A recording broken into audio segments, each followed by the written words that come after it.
So let's just take this a step further. So you've just accomplished that.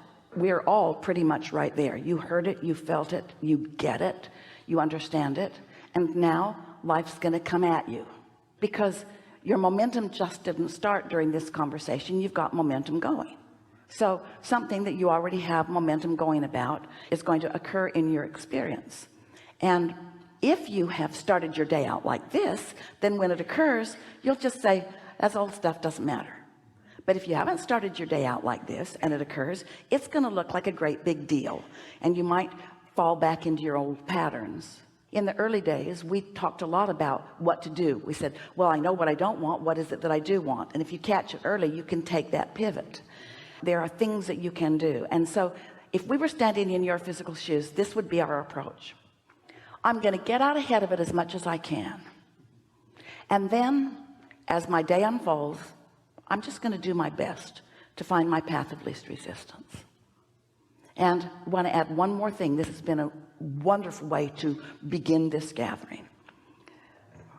This is the central idea that is the underpinning for everything that we've just talked about. You want to ask yourself as you move through your day, what influence am I under right now? Am I under the influence of source, in which case I feel high-flying and really good and confident and secure and eager and fun? Or am I under the influence of something that somebody else wants me to do, or some old thought that I used to think? Or am I under the influence of what my mother has been asking of me, or what she thinks I should do? What influence am I under? And you can tell by the way you feel what influence you're under. So if your dominant intent is to tune into that influence, and then all through the day your dominant intent is to be aware if you're still under that influence, then you're good to go. And here's the most important thing. There's going to be plenty of times that you're going to acknowledge, I'm not under the influence of source.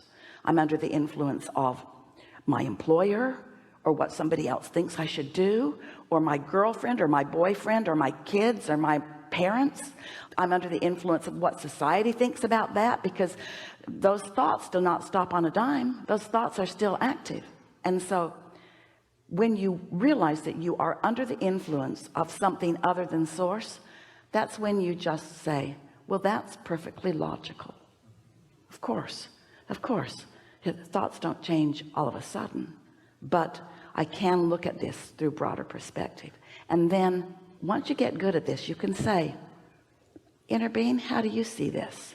And you'll get pretty good at tuning right into that, because things that used to just knock you over because they felt so unjust will seem amusing to you, because you're looking at the big picture.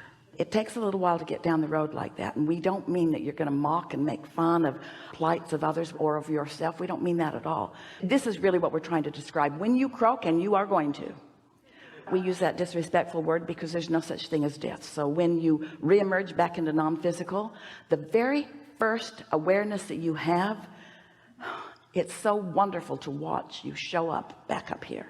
It's not up. It's not over. It's so wonderful when you reemerge to feel the humor you feel, and the laying on the floor laughing that you do. There's no floor. As you see so clearly all the stuff that you made a big hairy deal out of, that none of it means diddly squat. It just doesn't matter. It just does not matter. It was the basis of more, period. It was never meant to hold you back.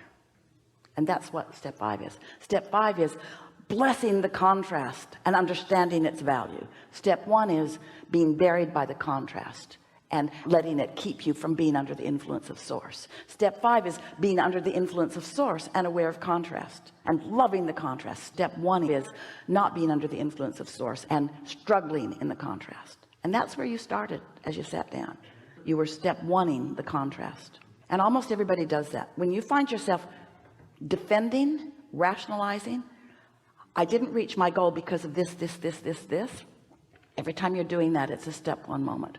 And step 1 moments launch rockets of desire, but it's not a time that you're letting things in. So I'm going to make one more statement, and then you're done. Feel the distinction, the important distinction between a step 1 moment and a step 3 moment. That's all, because both are important to your experience. And stop being mad at yourself when you're in a step 1 moment, because step 1 moments matter. Even when you predominantly hang around in step 5 moments, you're still going to have step 1 moments, because there's going to always be new contrast that's going to help you launch more rockets. So we would like it so much if you could be having a step 1 moment and then get over it really quickly. And the reason that we're saying that to you is because we're honing in on something that you do that we think you should not do anymore. And this conversation will help you so much. You have a tendency, and so everybody in the room to some extent does too, Esther does too, of being in a step 1 moment and trying to get to the bottom of it and explain how you got there. And all that does is prolong it.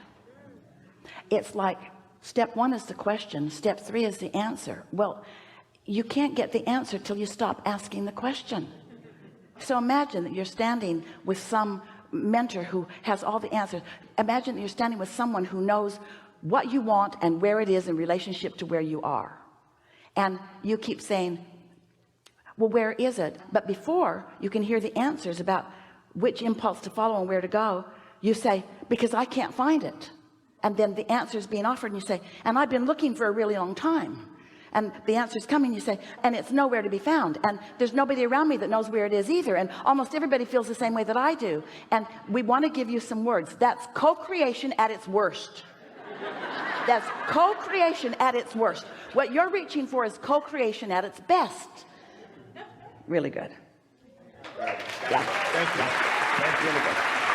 Really good. Really good.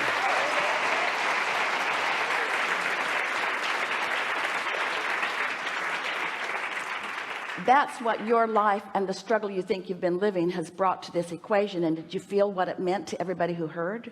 In other words, contrast is such a good thing. This is what we would encourage you to do. Ask yourself all through your day, as impulses come to you to act, just ask yourself this simple question: what influence am I under? Am I under the influence of alignment or something else? Am I under the influence of my true desire or someone else's desire about me? What influence am I under? So that's a good thing to ask yourself. And then early in the day, earlier the better, sit, quiet your mind, and allow your vibration to rise, and then just let the movie play in your mind. Don't try to create, just watch the movie. Don't try to create, just watch the movie. The receiving mode is watching the movie. So many people, deliberate creators, they want to create the movie, but then they just introduce resistance, and then they don't maintain their vibration. Can you feel that distinction? And then the third thing we would do, we would segment intend.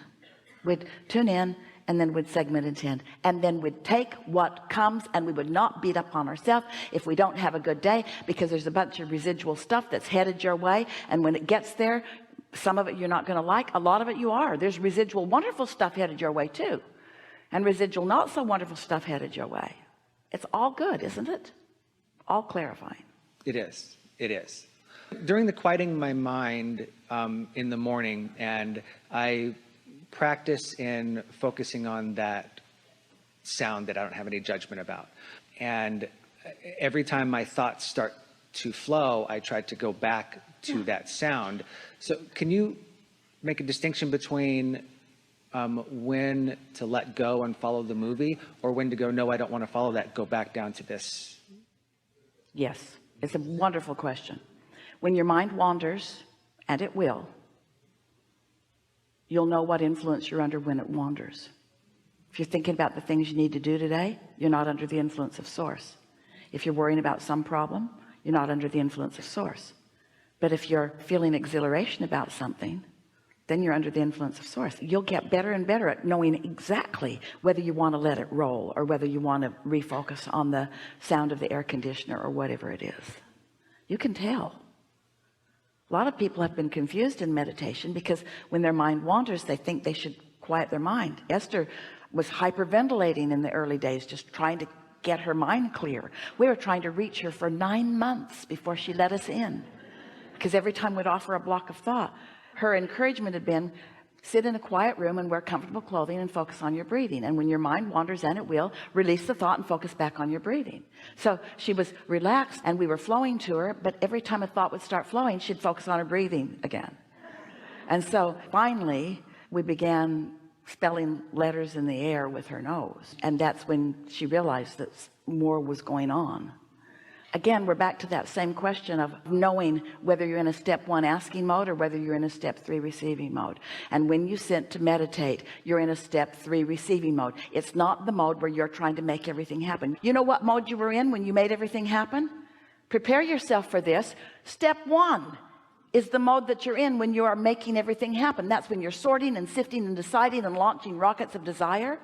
Really, Abraham, that sucky mode with all that contrast, that's when I'm creating my reality? Yes. That's when you're deciphering and discerning and concluding and preferring. Even if you're not saying it out loud, that's when you're building your vortex. And then step 2 is not your work. We take care of that, and so does law of attraction. The cooperative components are all assembled. All you got to do is quiet your mind and watch the movie or listen to the story.